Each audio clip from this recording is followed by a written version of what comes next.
Good evening, everyone. Welcome to this very beautiful live stream on the 9th of July. And as always, because it is a tutorials stream, I am joined by the one and only Stu. How are you?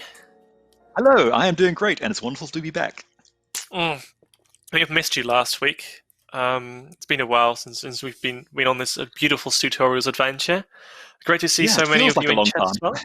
Yes. I mean, we've tried to do matching shirts again. What Spear also pointed out. I think we got close. We did not exactly nail it. Try harder. Are you wearing your RuneScape shirt from I think 2 years ago? Or is it just a random red shirt? It's another red shirt. Yeah. I was tempted to say the McDonald's style, but yeah, okay. I mean, I'll try better. I can't see my red RuneFest shirt. Anyways. Just as before we get into the tutorials, I do the informative stuff. As you could see on the holding screen, and as you can also see in the bottom, it very fancy letters say there were desperate measures. That is because we've updated how the streams look. Previously it was archaeology, we've updated to desperate measures. We're not going to talk about desperate measures. We are here to talk about tutorials, and today specifically the Lumbridge tasks. If you want to hear more about that, come back on Tuesday. We will be doing some fun stuff related to desperate measures and quests and everything in general, so that's pretty cool. I'm quite excited for that. But if you are getting ready for desperate measures, there are a couple of things that you can already start doing in preparation, and then I'm going to expect that Motsphere is putting that beautiful banner up. There you go. Make sure to get yourself 75 combat, 50 agility, and 50 archaeology. And it's also quite important to have already completed the quest Desperate Times. And then this is a slightly more obscure thing, but there is a high chance that you're going to visit Anachronia. So you might want to do the Anachronia base camp tutorial as well in preparation. So make sure to get that done. And then last but not very least, before we really get into it, I also already saw someone mention it in chat, !Prime. And that will bring you in the direction of our latest Twitch Prime, which currently is 80 Hearts of Ice, 20 Treasure Hunter Keys, and 400 Rune Coins. So make sure to pick those up. I think we're going to switch to something new very soon as well, so that is quite fancy. And then all these things are out of the way. We can go to the next slide, and then I'm going to hand it over to you, Stu. Fantastic, thank you. Oh, look at that transition. Fantastic. Alrighty, so welcome back to this tutorial series, a retrospective review of RuneScape's historic tutorials. This week we look at the Lumbridge Introductory tasks, the 5th version of RuneScape's tutorial.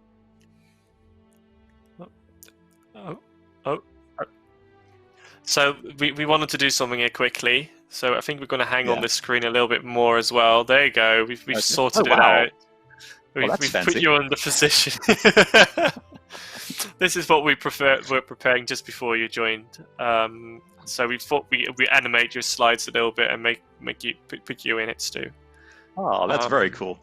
This Mod Spear is a very smart fellow. The way he did that thing with everyone being on the couch on the Tuesday one was also very impressive. I mean, that was the highlight from that stream, obviously. For those who haven't seen that live stream, by the way, I would also wholeheartedly recommend give it a watch. There's a lot of cool information about what we're up to and what we're planning to do. If there are some very frequent questions, I'll try and address them today. But the best is just if you watch that live stream anyways. There we go. I also hear that Motspear has the script and he is ready to start clicking along through this amazing slideshow presentation. So I think we're ready to go for it. Okay, great. So let's get the usual disclaimer out of the way. This stream is going to discuss a specific tutorial from RuneScape's past in painstaking detail. We're not showing off a new tutorial or hyping any future content. If you're just here for the Lootscape, stay a while, stay forever, and ever, and ever, and ever. I am unable to see the chat, but my lovely assistant, Poerkie, will keep an eye on your tutorial questions and will occasionally stop for some relevant Stu and A along the way. Oh. First, let's review the story so far. Unstable Foundations was a curious tale of a white knight defeating a red dragon. He did so with roofies and the actual roof. Unstable Foundations became the tutorial in September. Oh, we lost bots too, I think. Oh boy. Panic in the disco. This is not going according to plan. We've lost Mod Stu. Timber. Oh, he is back. Okay. All right. I just Hi, wait for a welcome second back. there. I'm back. Okay. Go for it. Right. I'll start again. Unstable Foundations was a curious tale of a white knight defeating a red dragon. He did so with roofies and the actual roof. Unstable Foundations became the tutorial in September 2009. Unstable Foundations proved to have much higher completion rates than Tutorial Island. It seemed to have found the winning formula. Focus on core concepts, resist the temptation to get bogged down in details, and release the player into the wild with just enough preparation to survive. But where does the player go from there? How do they discover what RuneScape has to offer and explore its intricacies at their own pace? The Lumbridge Introductory tasks were our first significant foray into the first 4 hours of gameplay. The first 4 hours is a critical period after the initial onboarding, beyond the first 5 to 30 minutes we've identified so far as the tutorial. In the first 4 hours, it's essential to hook a new user into your core loops, get them invested in goals and objectives, so they'll come back tomorrow and continue playing RuneScape, forever and ever and ever. Before we move on to the objectives, any questions? No, nothing so far. As you already mentioned, I'll be reading the chat, so if you've got a question, you can tag RuneScape or you can tag me, I think. I think it's the best to just tag RuneScape in your message, and I'll read them, and I'll collect as many as possible, preferably about tutorials, and otherwise just write something that makes me laugh, and then I can make Stu laugh. I also quite like a bit of fun, so go for it. Great. Okay, moving on to the objectives and advisor systems. So, Unstable Foundations introduced 2 systems intended to build that bridge into the first 4 hours. The objective system, you see in the top left, lets you set goals, earn a level in a particular skill, complete a recommended quest. The advisor system was on hand via a help button in the top right corner of your interface. Whenever you wanted, you could ask your advisor for context-sensitive advice and guidance. However, these systems weren't very effective in retaining new users. More players were completing the tutorial, but day 1 retention was still very low. The issue seemed to be that players needed clearer, more incremental goals. Setting a goal to earn level 3 woodcutting is all very well, but even with the advisor available to tell them where to find trees and what they can do with those logs, it all seemed to be a little too broad and abstract. If left to their own devices, players that emerged from Roddick's cellar would wander around Lumbridge for a while, clicking things. They might set an objective or get some help from their advisor. They might make a little bit of progress in a quest or chop a tree, but they weren't sticking with the game. They'd get bored and give up and not come back. They now knew how to play RuneScape, but they didn't know what to do next. And this wasn't an issue only with Unstable Foundation. Tutorial Island seemed to have the same problem. Players seemed to need clear, short-term, incremental, step-by-step objectives. The objective system was more focused on tracking a long-term goal, so another solution was needed. Initially, the advisor system tried to do this via its mini tutorials. Apologies for the image quality here, footage was quite hard to come by. These are snippets from a March 2020 YouTube video. The player has selected the mini tutorial to smith a bronze dagger. This is then displayed the mini tutorial on their objectives panel on the right. This approach teaches the core loops of a skill in-world when the player wants to engage with them. There's an embedded abort tutorial button if the player wants to cancel the mini tutorial, and they're able to repeat this mini tutorial by asking their advisor again if they forget, so it's useful for getting a refresher of certain mechanics. Rather than forcing the player to learn about smithing on Tutorial Island, whether they want to or not, and then not being able to get back and find out about it. The first instruction is guiding the player to Bob's Axes in Lumbridge to get a bronze hatchet, so that they can... I think I might have got an error in my script there. Yeah, to get a bronze hatchet so they can start woodcutting. There's no breadcrumbing trail to their objective, just a flashing error on their minimap. I mentioned in the previous episode that when Unstable Foundations released in September 2009, the starting area was also defined. The mini tutorials guided you to specific places in the starting area, so it only worked when you were in that area. So if you were in, say, Port Sarim or Al Kharid, the mini tutorials would direct you back to the starting area.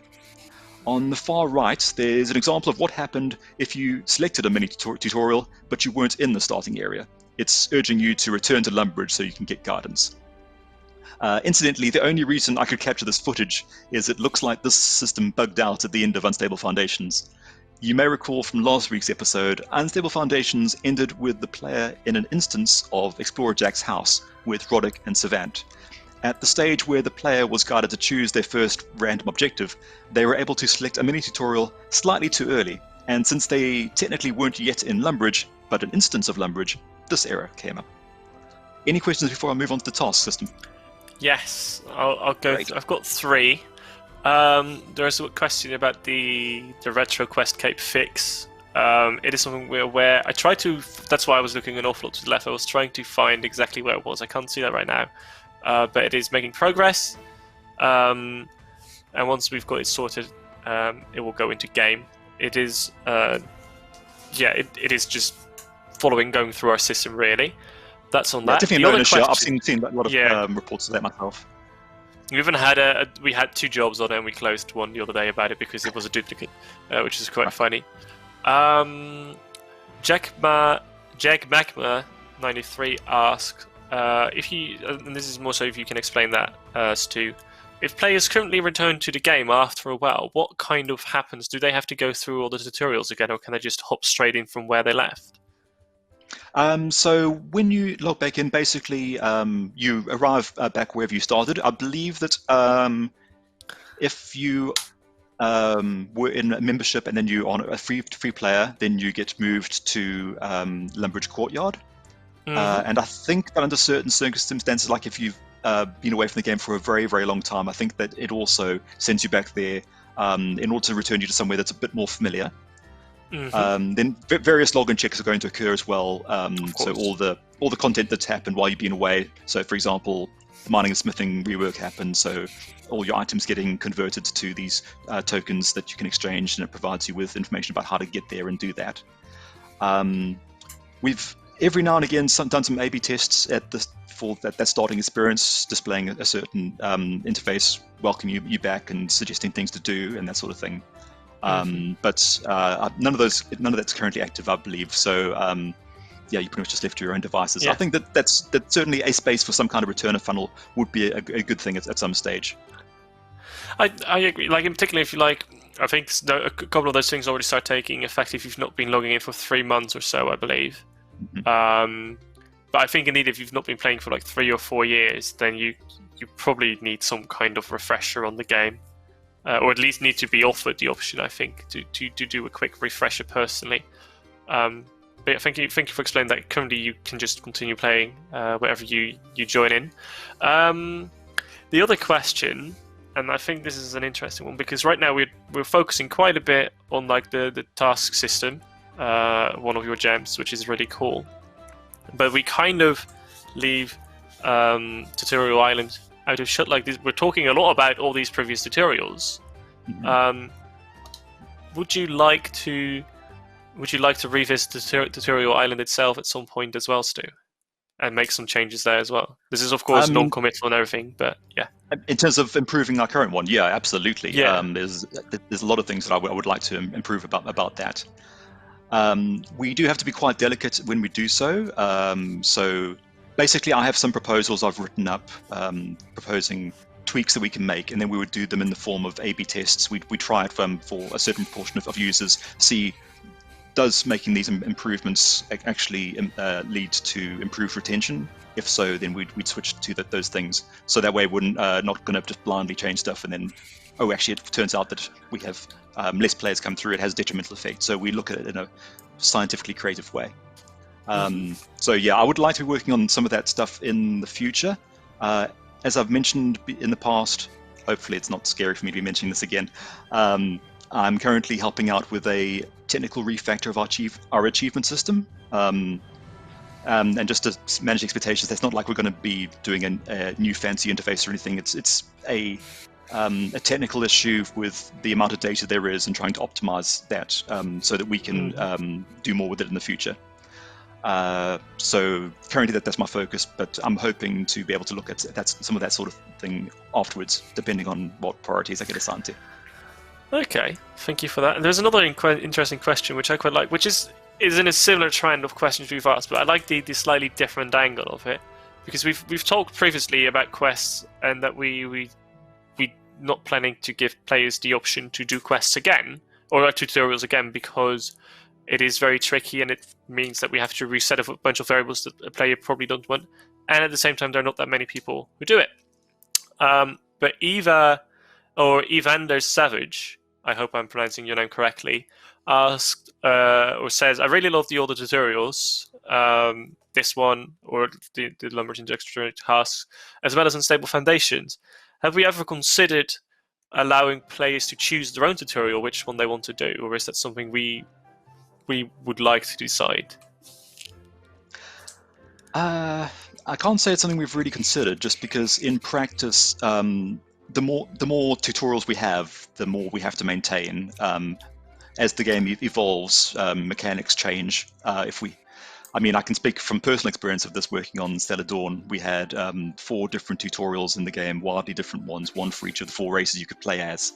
And it was a real bugbear having to, basically you had to do 4 times as much work to maintain the tutorials because you have all these things that are active. So I think ensuring that one tutorial is working well is challenging enough on its own. So personally, I would be less inclined to commit to that. I think the issue also is just that if you've got 4 things that are active, there's 4 things that are also aging as well. You know, we've seen that learning the ropes and Unstable Foundations, you like the kind of the quality of the artwork that we could do back then compared to what we can do with our art pipeline. When you can look at, say, archaeology and anachronia and so on, they're worlds apart. So there's kind of a, there's maybe a niche of someone who might have liked that old one back in the day, and maybe they want that old familiar experience. But for anybody else that would, because we may make a tutorial ultimately for new players. If that new player had the option of looking at something that has 2009 graphics, that's not particularly great. Ideally we want to be trying to present the player with the best quality starting experience. Well, I think you've got the side that you're saying here, talking about from like development and the maintenance perspective. But like, I think, I don't know who said it in chat, but someone mentioned in chat about if you're a new player or if you create a new account, you kind of don't know what all these tutorials are. So it's not really an informed choice you can make. And on top of that, some tutorials performed less good than others did. So if you chuck 100 people at a certain tutorial, some will have a higher percentage of completions or people that stick around than the others. So we preferably, as a game studio, would always want the one with the highest performance for the tutorial. And when we've switched to a different one, it's been because we are getting better results from that, from having done that A/B test validation. So it's just because we've been moving in a direction that gets us the results that we're looking for. Okay, quick question, Stu. I would like a yes or no answer from you. This is from the Rembo approaches. Will there be horses in game? No. Aside from toy wood horses, of course, or wooden toy horses. That's been an enduring meme. Partly it's because technically speaking, run speed is as fast as we can make the character move. Other than that, you're basically teleporting them, and that's pretty much how surging and so forth works. Is that we're teleporting. You try and skip over that distance. We can't actually really make a mount that moves faster than you can in terms of having organic tile by tile movement. In which case, there's really no practical reason to have mounts. And hence the whole thing with the toy horses and all that stuff has came around from just the fact that our game is kind of fundamentally unsuited to it. Cool. Shall we continue again? Please keep putting your questions in chat as well. I'll write them down. Yeah, I also completely failed to give you a yes/no answer there. Unfortunately, I had to elaborate. You did say yes initially. Okay, so moving on to the next one. So the objective and advisor system weren't quite achieving the desired aims. In some versions, Roddick nudged new players at the end of Unstable Foundations toward the Lumbridge Beginner Achievement Diaries to give them an immediate thing to do in Lumbridge. But this trio of solutions didn't seem to be having the desired retention. So a different solution was needed to surface easily accessible short-term goals. This solution came in the form of the task system, released in May 2010. It allowed players to choose from a library of recommended tasks and set it as an objective. These could be long-term objectives like gaining a level or completing a quest, or short-term single-action goals like chopping a tree. The tasks helped guide the player to these objectives, cutting through the visual noise and distractions of a living, massively multiplayer world to help ease initial feelings of overwhelm. Somewhere between August and December 2010, the objective system was removed, since tasks were doing the same thing and much more. Unstable Foundations was also updated in 2010 to present its objectives via tasks. These replaced the message boxes you saw throughout last week's episode, and instead presented these instructions through the task panel, as you can see on the left. This also provided space for a second tab for hints, so players could get information if they wished, without having to present extraneous detail on the critical path. In the task list on the right, you can also see all the tasks that composed Unstable Foundations. The information presented during the tutorial could also be reviewed, because the task list was available to view from the task system. So if you didn't read the hints during the tutorial, you could go back and look at them later if you wanted. Note this task list also includes Explorer Jack. That's because the Lumbridge Introductory tasks began with Explorer Jack, and the end of Unstable Foundations was updated to bridge you to the introductory tasks. This segue from Unstable Foundations into the introductory tasks gradually changed over time. In fact, there may have been some active A/B tests, as I get quite different results over several YouTube videos from this era. But there was also the factor of whether or not the player had unlocked access to the instant demo. Here's extracts from an August 2010 video that started with the option to create an instant demo account. Instead of creating an account and saving that player data on our servers, your progress in the instant demo was saved on your local computer, one instant demo per device. This example began with the older character creation with the transition curtain. A narrow button is persistently below the message window, encouraging you to upgrade your instant demo account to a free-to-play account. This video's Unstable Foundations included onboarding for the objective and advisor systems throughout, much like you saw in our last episode. There's no Explorer Jack in the tutorial and no task list. Once you left Roddick and Savant behind you and gained access to chat in Lumbridge, you then received the prompt in the bottom right. It wanted you to confirm your age to enable chat, since under 13 certification was in place at the time. A little more information about the instant demo, since we had some requests for that in our previous episode. The instant demo became available at the end of March 2010, originally as a feature unlocked from affiliate sites such as Miniclip. From mid-April, you could access the instant demo directly from our website without first needing to unlock it. Instant demo made getting into the game a lot easier, since you didn't need to register a unique account name. You didn't choose a name for your avatar, your account name was auto-generated and locked to the string player number and then a uniquely identifying ID number.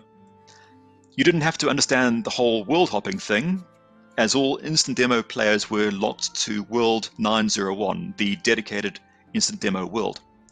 The instant demo had a variety of restrictions that made free-to-play very generous by comparison.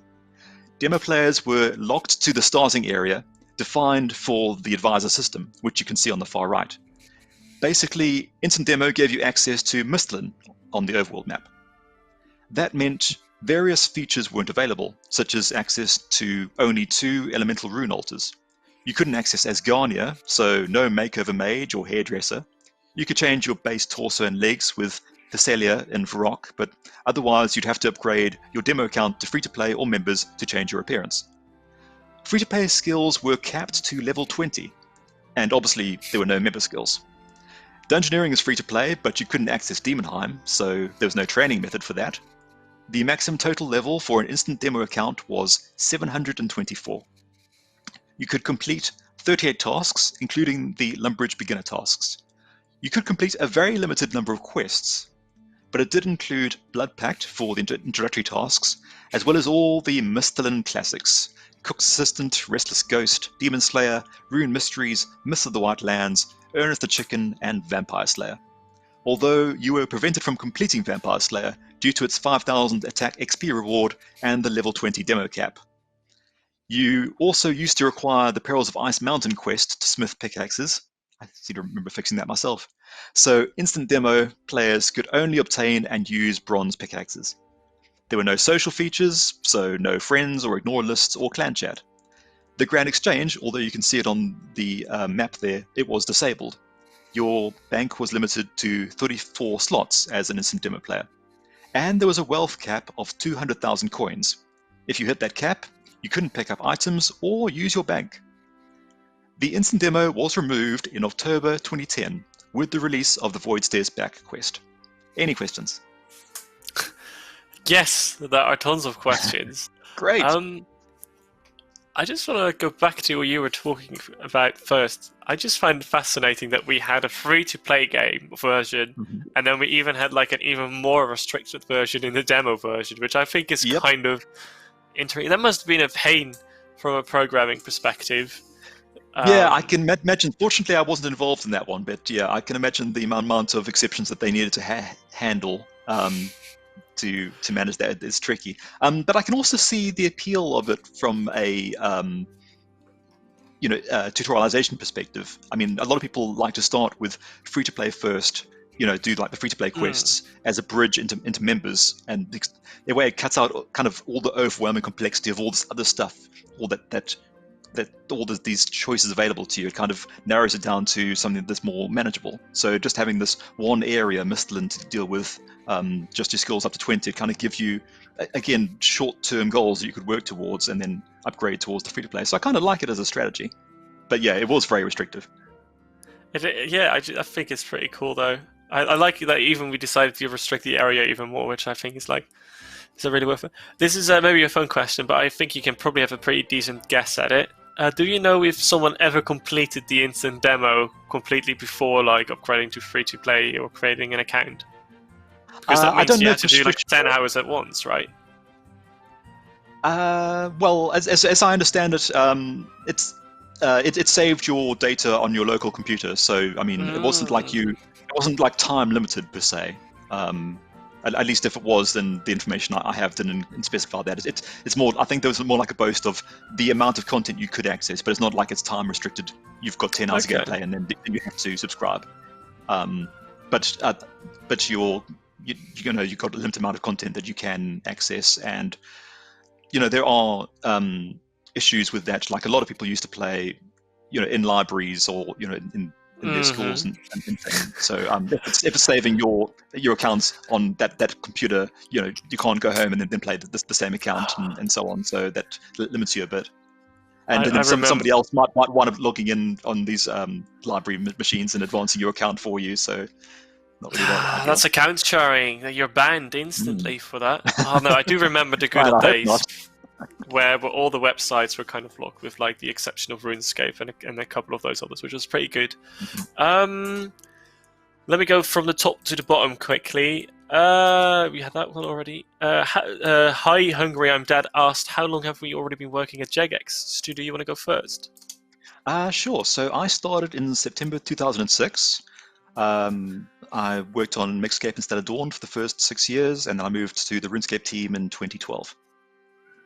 So you've been here for how many years is that? More time than I can remember.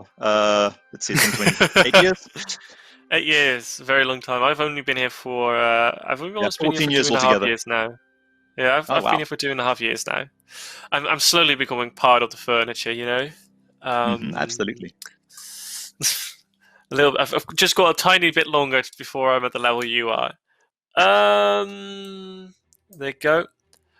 So currently, if you start, there are trait restrictions. What are your thoughts on these? So this was a question from... Oh, then did not write the name down. Do you think the restrictions on the trait limit has an impact on the performance of a tutorial? I wouldn't necessarily say that it impacts the tutorial, because I mean, realistically, you're not going to be accruing enough wealth within the bounds of the tutorial experience. I mean, it's even unlikely within that first 4 hours experience that you'll make enough money for that. I mean, realistically, it's primarily there to reduce trading of wealth between bots, people creating fresh accounts, using that to exploit stuff in the early game and so forth. So I can see why it exists, but yeah, I don't know of anywhere that it winds up impacting tutorialization specifically. Okay, I think it's quite cool. Inspector, I think you've been watching more often, asked a question. He's curious, do these tutorials generally retain more new players or more returning players? Do you want to explain a little bit about the menu that you get prompted with before you start, Stu? Yeah, sure. So right after character creation, there's a option to choose. It asks you what your experience with RuneScape is, and you can choose I've never played before, I've played very recently, or I've played before but not in a while. And that's basically the only way we have to know whether you're a returning player or you are brand new. So from that we then we can filter down the data, and I mean, the answer to that question is not very surprising. The people who have played before are going to retain for longer because they're usually they're usually like making an ult, or they're like living an additional little character, making an Iron Man, already familiar with it. I mean, to them, frankly, the tutorial isn't really useful to them because they already know how to play the game. That's why we have the I've played very recently option, skip tutorial Arden for you, because chances are you already know about that stuff. It disables a lot of the initial paths and tutorial stuff. So the things that are likely to be annoying someone who's already very, very experienced isn't going to get those training wheels. Mm-hmm. Did that answer the question? Yeah, I think it does. Or it makes sense as the answer that I got back. Which also means, because Ricardo Octalano asked, can you bypass the tutorial in the future if you've played before? Yes. So you are prompted with a three answer question where you can, like, I want to skip the tutorial, I want to have a quick refresher, I want to do the tutorial. That's where you start with every player. So that's also your option. Well, there's that one, but also if you go to Tutorial Island, if you open up the options menu, there's an option there to skip tutorial. And also, while you're on Tutorial Island, if say you don't want to do the survival skills section, you can just go straight to the gate to the side of the survival tutor, and it'll ask you, sure you want to skip this the section about survival skills? You say yes, and then you can skip to that one. So if there's certain parts that you already know about, you can jump to the parts that you like the most. Then in terms of the in-world path system, also you for one thing, you can just right-click the path that's active and go remove, and that'll take it off your screen. But also, if you go into the options menu, there's we've moved around where things are, but it is now easier to get to than it was. But there's an option there to turn off guidance system hints, and then you can basically that toggles off getting any tutorial prompts, and also it treats you as if you have done the tutorials path, the introductory experience there. So yeah, a lot of different options basically there for people already familiar with the game to just turn the stuff off and not interested, and you can just carry on and do the thing you want to do. But it's because it's primarily there for the new users who might not be as familiar as you are. Yeah. S2A2, I hope I'm pronouncing your name correctly, said, skip tutorial like, I don't want to burn the shrimp, which I think is a very environment-friendly, animal-friendly approach to do the tutorial. But I wholeheartedly encourage it. The next question I have is from Imp Undying. And I find it.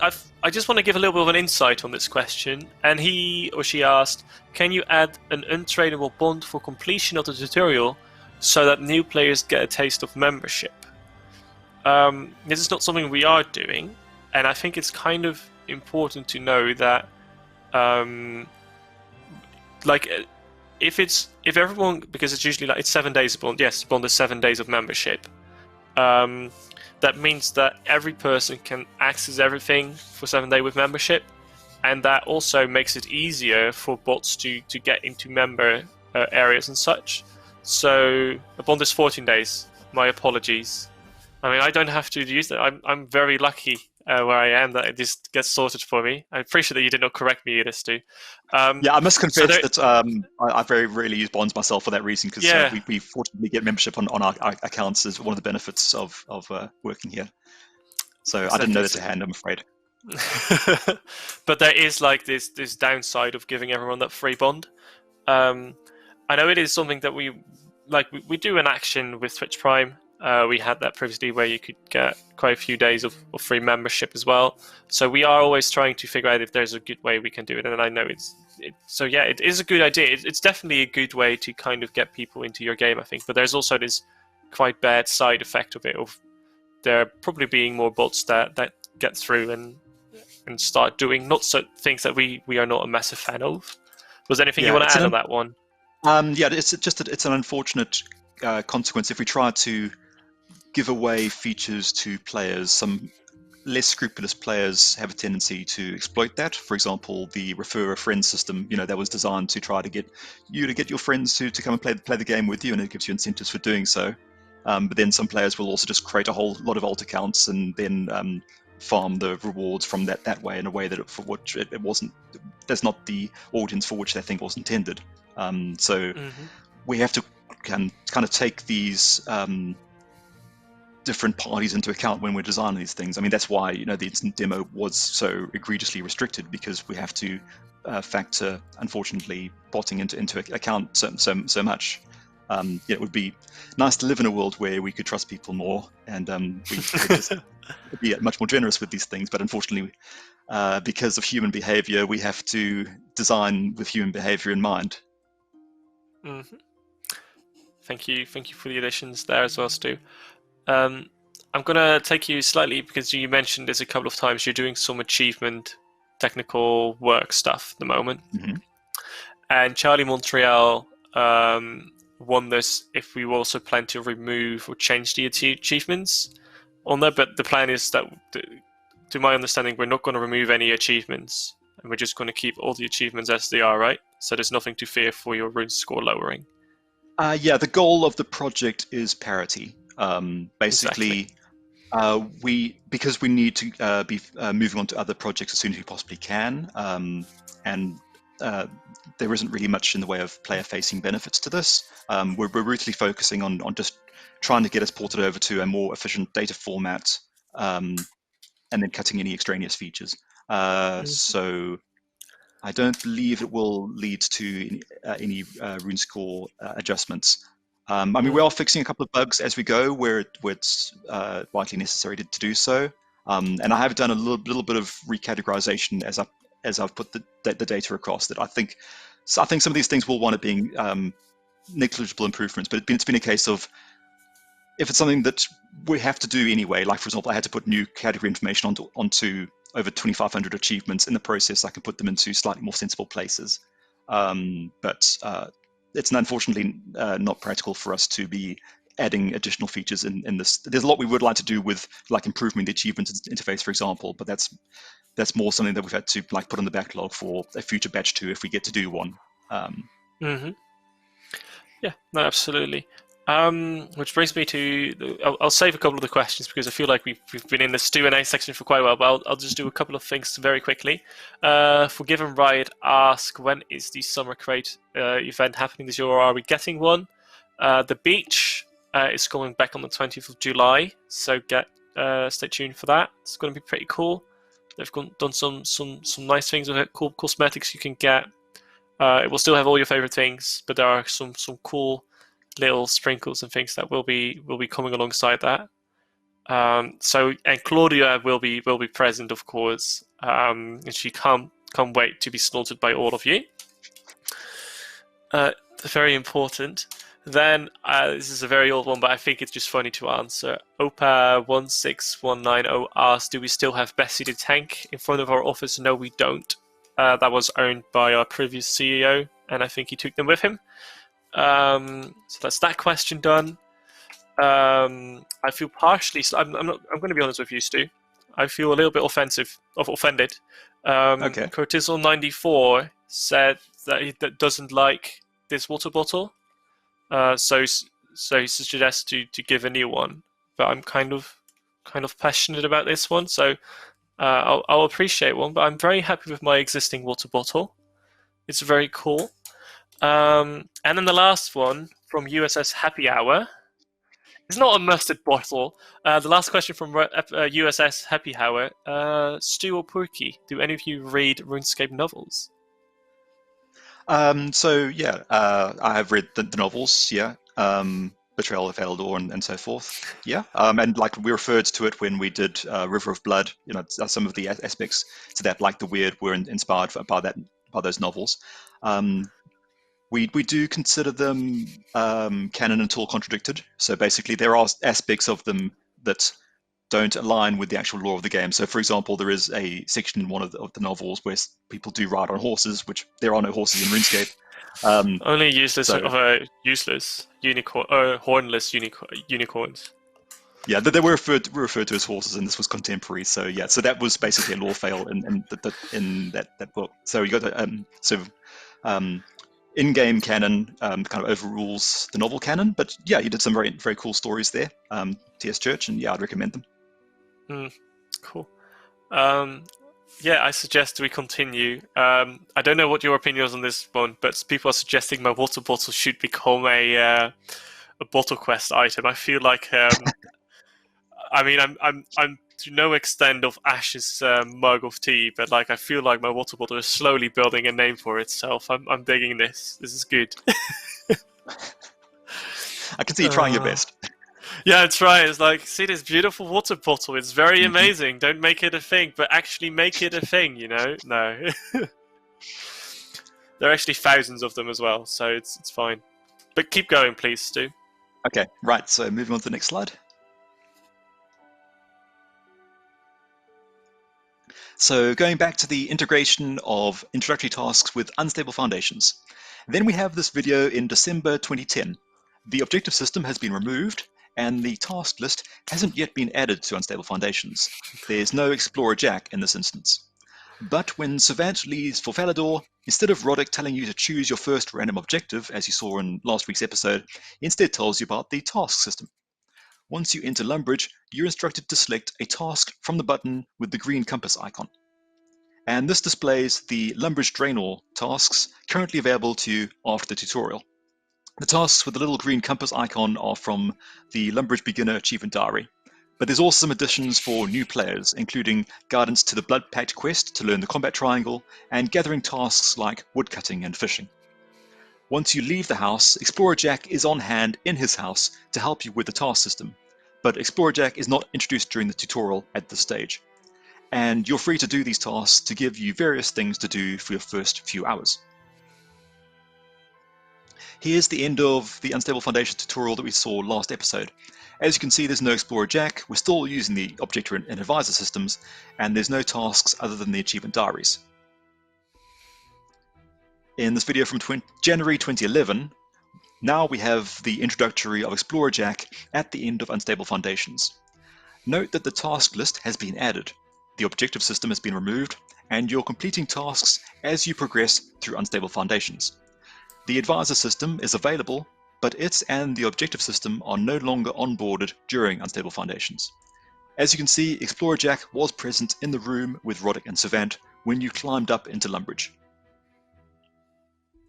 Since it was part of Unstable Foundations, all of Explorer Jack's lines were voiced too. Here's the full conversation between the three of them, handing you over to Explorer Jack to do introductory tasks, and pointing out the rewards you can get for doing so. Note that the first tasks are similar to the video from just a month ago, but a task has been added to move via the minimap. Do you have any more questions, or should I move on? No, I've got a couple we did quite of a few last questions. time. Yeah, I mean, there's a lot of conversation about the water bottle. Okay. Couple of one of the highlight messages though, which I find quite funny. UT Salad says, "Poerkie is the kid trying not to laugh after fighting in class." A lot of people were wondering why I was laughing, but I was really enjoying the comments in the chat. But in between the conversations about the water bottle, I did pick up some cool questions as well for you, Stu. Do you think so? Ape Charms asks if it's a long question. I'll read it out and then I'll format it after. Do you see social engagement as a factor for initial retention? And if it is, do you have any ideas about how to get new players socializing and making in-game friends early on? This question's basically come up a couple of times in previous videos, and I probably answered it better than I can come up with an answer right now. So it's just looking back over those. Basically, look for the ones where we talked about a social hub, a social funnel.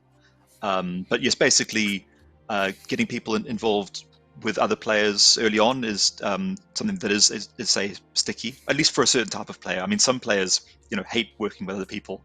They consider them to be something they resent in this online game. But then again, our social features like clans are also quite complicated to understand. So you got to be cautious about when to introduce that, along with all the other core mechanics that are being introduced. Mm-hmm. Again, we talked about this previously, but things like having a chat channel that you maybe automatically join as a new user, where other players might be able to give people help, that might be beneficial. Then again, there could also be a lot of spamming and trolling happening there if it's not heavily moderated. So I think it could help for a certain type of player, particularly those who enjoy socialization, but we have to consider how to factor that against different player types and player interests. Mm-hmm. Yeah, and then you've got like the Bartles play types. I think you've got like 4 play types. Some are focused on killing, some are focused on social. So I think like there's a mix that you can strike there, which is quite nice. Another quick question. Lord Diceberg asks in chat. I feel like RuneScape would benefit from a higher player count. More players are always welcome. And then the follow-up question is basically: are there adverts right now to get new players in? We always have adverts running. And we tend to increase that when there are cool updates coming. So when Desperate Measures launches on the 27th, I imagine there will be some cool adverts going around as well. So yes, we do. Yeah, I mean, just on personal notes, I've noticed a lot more advertisements for RuneScape, on YouTube and so forth. In like the last probably 6 months or so, I think people they've really started stepping up their game. I think in marketing and they're doing adverts, that are suited towards old school players and RSD players. Yeah, there's some really good ones there. I think particularly some that are good with guiding players back to newer content. Like there was a really good video that was made and that was distributed around on various channels for people who've been away from the game for a while to introduce them to the newer updates. That's a good thing for managing returning users. So yeah, definitely some good strides happening in that space. Welcome to the live stream as well, Lady Divine X. And this one I think is the perfect question for you, Stu. The free-to-play version of the game. Do you think there is a good introduction to the RuneScape lore, which is very rich, of course? Do you think there's a good introduction or a questline that gets you straight into that lore if you're just a free-to-play player, or do you think you kind of get shielded off that? So that's a tricky thing with how the game has evolved, because when the first content that was added, it was things that were very down to earth and pedestrian. Your cook's assistant, your first quest is to go and get the ingredients for the chef to make a cake. You can't even make your own cake. They're very, very humble stories. And then as time evolved and the game expanded, then we all these rich and interesting stories got added on, but often at the end of much longer Grandmaster chains and so forth. So I think that's partly where the whole 6th Age thing came from. Yeah, I think so. I think we also lost Stu. Panic in the disco again. I'm sure he'll be back. What's the oh, there you go. You're back again, Stu. Back. Yeah, you got quite close. The drawbacks from working from home. Second, third age. Yes. So I think the intention of the 6th Age was so that people who are so people can access those more interesting more evolved stories more easily by cutting back on those requirements, making that clean break. But the pushback we had from that was that people didn't feel that they were adequately prepared for those stories. There's a lot of plotting that goes into getting used to that stage. It's sort of an earned experience of uncovering the story that reaches you to that point. Kind of a lot of the satisfaction for a lot of our players is drilling down into that lore and discovering it for themselves. So basically that's meant that there isn't an awful lot for us to work with for a new user. There are a couple of quests that are 6th age that are for novice users, but I would be cautious of throwing a new user directly at them. Like you can't really get the context of the gods being back unless you've done the World Wakes, and the World Wakes has no other requirements, but does have a very high combat level. So it can wind up being quite a jarring experience. So we generally err towards nudging players towards the quests by timeline at the moment. It's partly because it's essentially the start of your storyline, and also that it's kind of simpler, more humble stories that are kind of like the beginning of your journey. Maybe that's not the right way to go, but that's kind of where we're leading it at the moment. I saw kind of a response to it as well. Sorry, go for it. And I mean, I do know that like we did have some, like, because it's with all things we A/B test and experiment. When we had the path system active with Gudrick, we did have a couple of 6th age quests on the roster, and we found that it did seem to have a negative impact, including those in the library of options. So yeah, weird enough, even including those things that are giving you that story front and center. Some people can just find that a little too overwhelming and too confusing. Well, yeah, like the bit about confusing and overwhelming, what you're bringing up is kind of, I think, also something that Twitchy Gnome says, that it's like, is there too much lore potentially for a new player, and that it is immensely confusing to new players because it's like Guthic is back, Guthic is not back. So we kind of want to give them like a simple piece of lore and history as well, kind of tease them a bit, I imagine. So they kind of get sucked in, and then they can start experiencing it, I would imagine. Yeah, we found that generally where it comes to quests, where it comes to a new user, generally the shorter the better is good, particularly for mobile users. I mean, unfortunately, this kind of the consequence of RuneScape being a 20-year-old game was a lot of its core DNA of how it was built was old school aesthetic concepts of you buy a game and it is your life. You may not have access to many other games, and you absolutely consume it, and you spend an enormous amount of time on it. And it was built around the time when people were largely hobbyists, if they were PC users, and it had a certain expectation of a lot of personal investment. But the audience for gaming has just changed drastically since then, to being much more about immediate gratification and accessibility and extremely limited attention span. And that's quite tricky when the game itself has taken such a massive journey along the way with it. Don't talk so negatively about all those mobile players, Stu, with short attention spans and everything. I mean, it's just unfortunately just the reality of the industry now. I mean, it's not like we're pandering, but it's just something we have to be mindful of. Is that someone coming new to this game, we have like minutes to get their attention. Personally, I feel like RuneScape is just not a game that's really suited to mass market appeal. It's a game that requires an incredible amount of personal investment and time. It's all about that love of the grind, of setting goals for yourself, long-term goals, and not wanting the instant gratification, but being focused on achieving that long-term goal and working steadily towards it, and getting a huge sense of satisfaction out of that journey.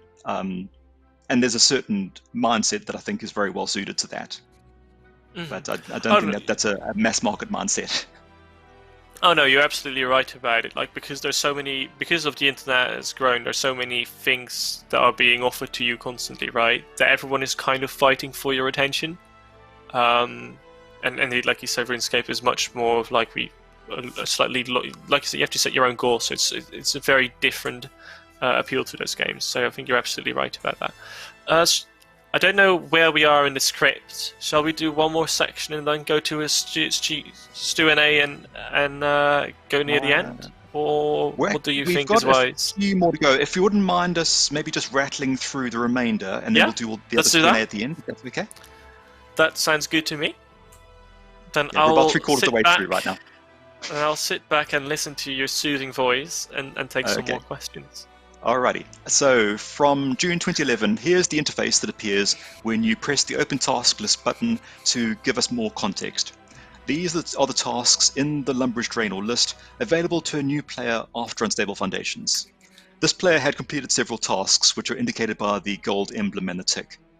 A new task has been added between Blood Pact and moving via the minimap to simply run somewhere, decoupling this from the Unstable Foundations tutorial. Note that several of these new tasks, additional to the Lumbridge Achievement Diaries, are recreations of the steps of the Advisor's mini-tutorials that we saw earlier. Mining, smelting, and smithing that bronze dagger, for example, are now represented as tasks. It's a different way of presenting the same steps, but in a more visual way that represents each of them as a nice quick goal for you to complete. Some of them are multi-step mid-term goals. Equip 3 different types of melee weapon or complete 10 tasks, for example. Things to work toward, but still very much within your grasp. Incentives to play just for a little bit longer. Scrolling to the bottom of the Lumbridge Draenor task list, past most of the Lumbridge Diary tasks, we see some additions. Some of you may recognize these tasks. These were some of the introductory tasks that were later added to give the player incremental objectives and teach the core concepts. Talk to Explorer Jack, pick up some coins near him, defeat a goblin attacking a man in Lumbridge, escort that wounded man to Xenia in the Lumbridge graveyard. This added breadcrumb objectives to engage the user en route to the Blood Pact quest. In the process, these tasks succinctly introduced the core concepts: camera and movement, conversation, world interaction, picking up items, navigation, inventory management, worn equipment, and combat. Most of the latter are introduced through an actual quest, Blood Pact, rather than making the tutorial a quest. Some of the tasks also have a little padlock, indicating that you need to meet requirements before you can complete that task. Usually they're skill level requirements. This also helps with setting goals. If completing these tasks has got you invested, now you're wanting to fill that progress bar and have a sense of completing a milestone. It appeals to an achiever mindset. Wanting to complete the task gives you an incentive to meet the requirement. It adds a reason to level a specific skill. Here's examples of the window that pops up when you click one of the task icons in the task list. This panel displays the task's description, rewards, hints, and requirements. Note that several of these tasks are intended to reinforce mechanics taught during Unstable Foundations, such as viewing a skill from the statistics window. As you can see, it's a descriptive approach. There's no component highlighting or explicit guidance to help you find these features, so it doesn't scale too well as the interface becomes more complicated, and our interface has certainly become more complicated, especially as you can't view the instructions and open other interfaces at the same time. But if the descriptions are clear enough and the actions simple enough to remember, it gets the player to explore their interface and rewarded with the satisfaction of completing achievements. If the player hasn't already completed a task, they can also pin it so that it appears on their task panel. There are 6 pin slots on your task panel, and the first time you open the task panel, there's a description of tasks and Explorer Jack's connection to them. In the next episode, I'll walk you through the specific flow of introductory tasks. But long story short, a breadcrumb trail of tasks worked. Retention of new players improved. The tasks were like feeding pellets in a maze, focusing the player's attention and guiding them through short-term goals into longer-term goals, becoming invested in and learning how to navigate a complex world, feeling a sense of agency and avoiding the ghosts of choice paralysis, boredom, and frustration. Retention improved. People who completed Unstable Foundations and then were onboarded to the Lumbridge tasks were coming back and playing the next day, and the day after that, and a month after that, making the player aware of a... Oh, we lost you! Oh boy, panic! Come on. I'll just comment that I absolutely dig immediate... There you go, you're back. Ooh, it's been a rough one today. Okay. Yeah! Okay, making the player aware of immediately accessible goals kept them playing after the tutorial. There's always at least one palette of accomplishment just a chomp away. And players were learning even more about the game as they continued to explore it and complete these tasks, easing gradually into the game's core loops. Tasks proved to be more effective than the advisor system and to have a positive impact on retention. So much so that we even tried skipping Unstable Foundations. We started some players in Explorer Jack's house, taught them the core controls in World, and went straight into the Lumbridge tasks. That proved to be even more effective.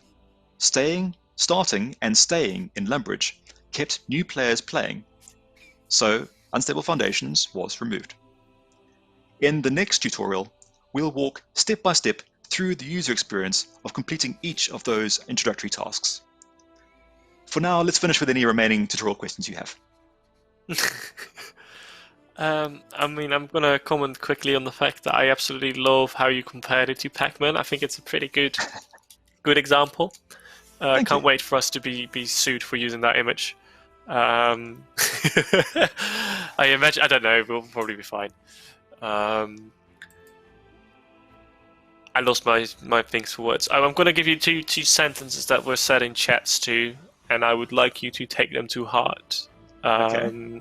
One was, Stu is like listening to Bob Ross, very soothing, which is one. Wow. And then the second one, this was from Hi, I'm Jared. Mod Stu's passion over this game is like watching a teacher explain their favorite subject. It's great to have such an interested veteran and dedicated dev for this game, something that is far and few these days. So please take these words to heart. That is awesome, guys. Thank you. I love you guys. And yeah, I love Bob Ross. Like, I love Bob Ross. He's very soothing. So being compared to that is really quite an honor. Thank you. Exactly.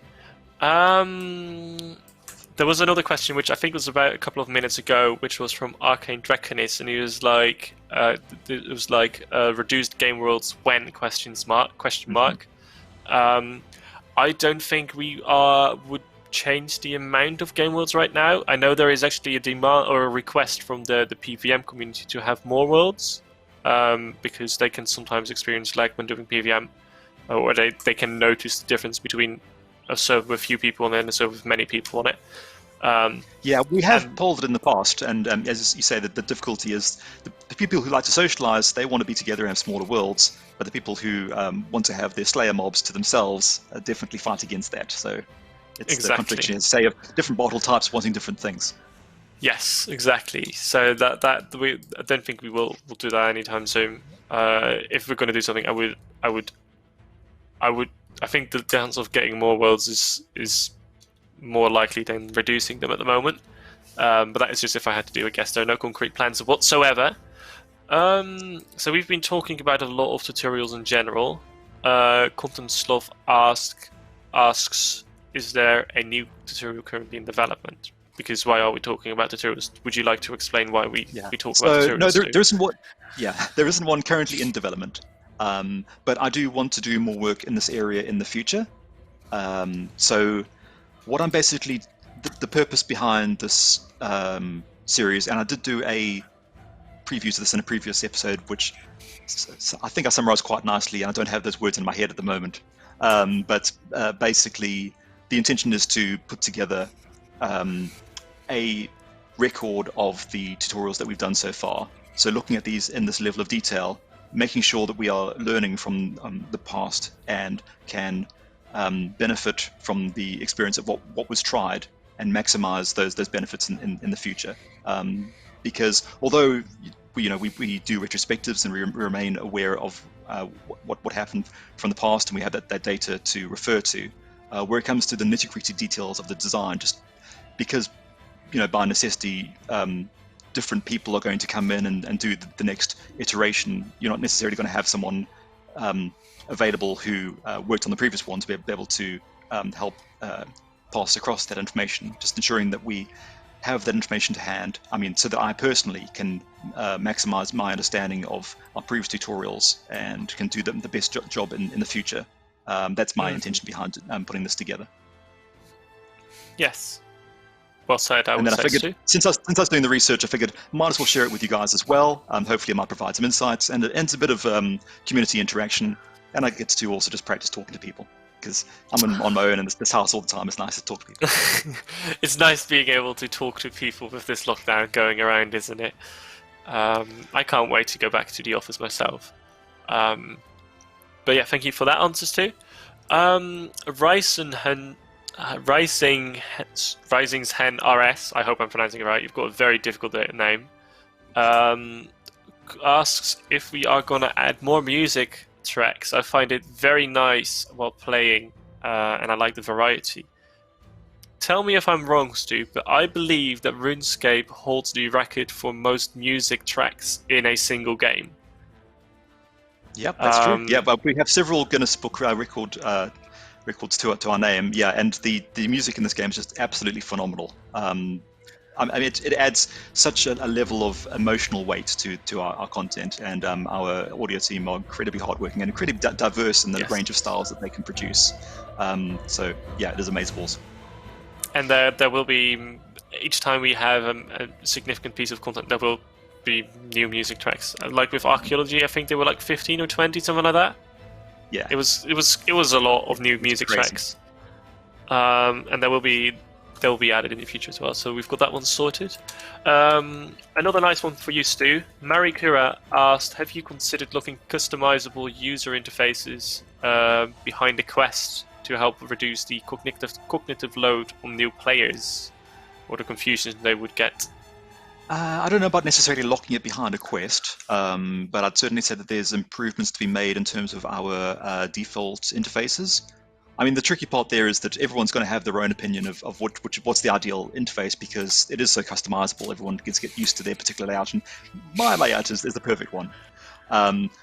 When we did the updates to Berthorpe that had the new paths, we did look at the default interfaces that were there and endeavored to try to standardize them or make them more like the legacy format people are more used to.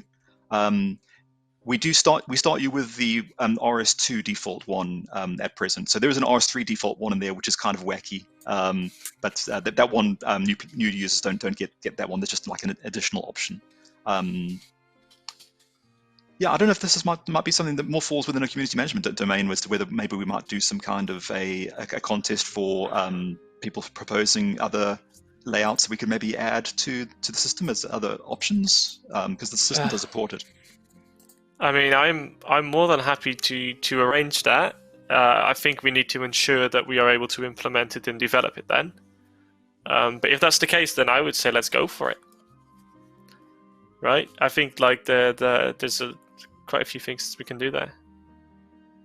Yeah, we can certainly open up the options. I mean, that in itself is cognitive load, having more things to choose from. But if that allows the community to help us present more presets that are more like the things that certain types of users use, and we have a bit more standardization, all good.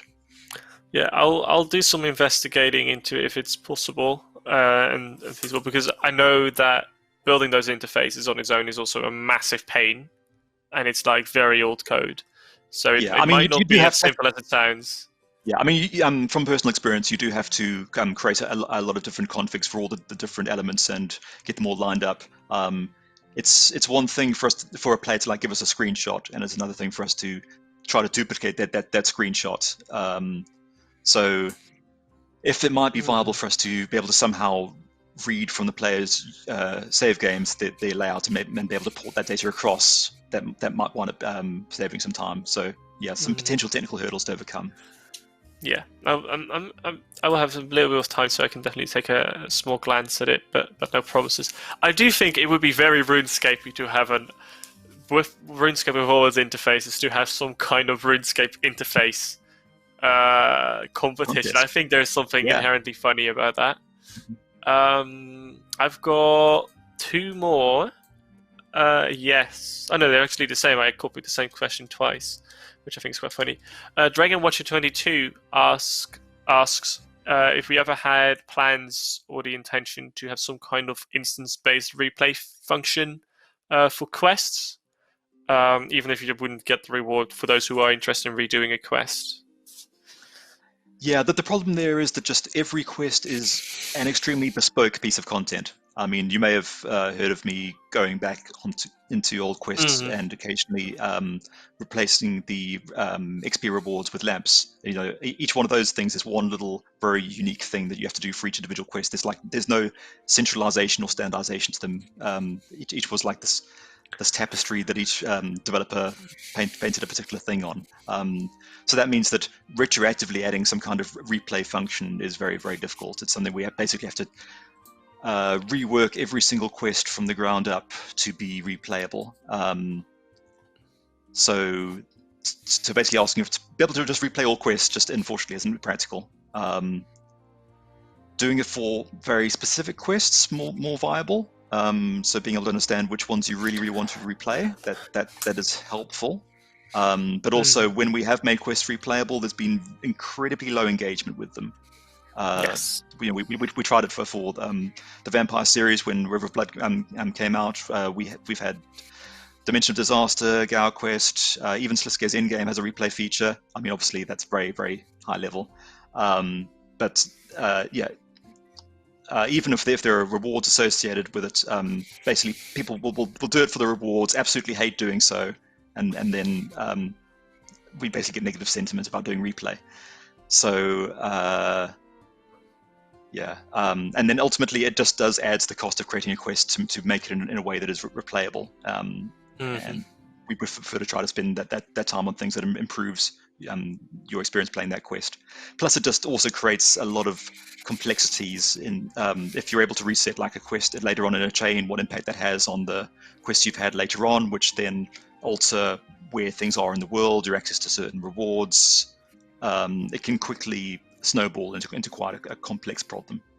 So we'd really need to be able to. We need to be getting massive benefit out of that in order to justify the massive cost involved in implementing it. Yes. Those are all the questions that I have written down. I wish Forgiven Ride an awful lot of success doing one small favor. My advice is just have fun, have a good laugh, and after you've done a favor, don't think you've completed the quest. Is what I would say. Just tiny piece of advice. It's not just one small favor. Huh? I mean that was worth pointing out. Thank you for joining me as always, Stu. Thank you for everyone in chat. It was I had a great time. So I will just do the couple of informational pieces again. But before I do that, I have permission from WhatSpear to do this. There you go. I'm very cool now. Oh, look at that. I've got a cat on my hat. That's how it works. Oh, you're making it big. I was like, oh, you don't want this to happen, so you're going away. I'm very proud of this. But yeah, if you can still take me serious, even with a cat on my hat, please let me know. You can't, I see, Stu. No. But Desperate Measures, yeah, I guess so. Desperate Measure is coming on the 27th of July. There you go. Make sure you are prepared for it. War is coming as well. I'm going to say that. That's to build a little bit of hype. Make sure you've got your 75 combat, 50 agility, and 50 archaeology. You've completed the Desperate Times quest, and you've completed the Anachronia base camp tutorial. That's the cool stuff there. Then, aside from Desperate Measures that's coming on July 27th, which is pretty exciting, it's a nice quest. It's a really nice quest. I played it myself. Had quite a bit of fun there. We've also still got Twitch Prime, which is 80 Hearts of Ice, 20 Treasure Hunter keys, and 400 Rin coins, which is a similarly nice bonus. You get your Prime sub, and make sure to use that on your favorite content creator as well. With that said, I don't have anything else. Is there anything else you want to say, Stu? Only that I'm absolutely fascinated by that cat. I can't tear my eyes away. Everything's better with cats. Cool. All right then. Look after yourselves. Until soon. See you next time.